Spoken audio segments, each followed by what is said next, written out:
Um, and so the meaning can be I bow, or I honor the jewel at the center of the lotus. And that is really what that's referring to is Avalokiteshvara in the form, this being of boundless compassion. He's a bodhisattva of boundless compassion that is responsive to our suffering.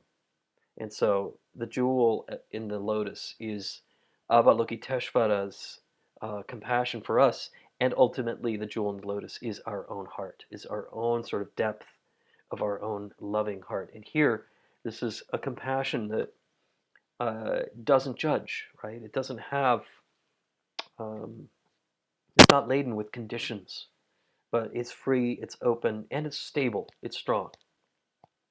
Right? So when we talk about compassion, we're not talking about sort of a "hey man, anything goes" kind of thing, but it's something that is committed and devoted to the well-being of yourself and others, and ultimately all beings. That our well-being is inextricably tied up with the well-being of others.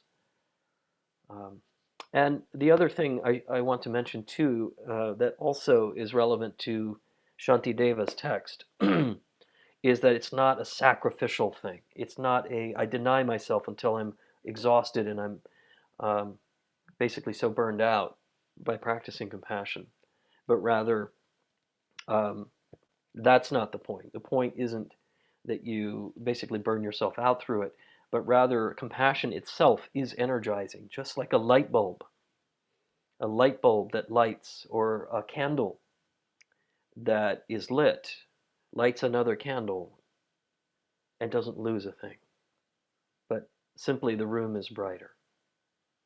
It's brighter because now both candles are lit, but that original candle doesn't lose anything. It still has its presence. So the spirit of compassion, compassion's never the problem, as much as other things that we bring into it, right? Our expectations and our sort of neuroses and all of those things. So the compassion itself is quite energizing, quite freeing.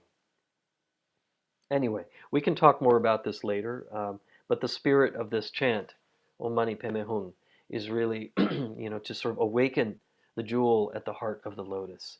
And ultimately, the sense of this is for boundless compassion and the alleviation of suffering.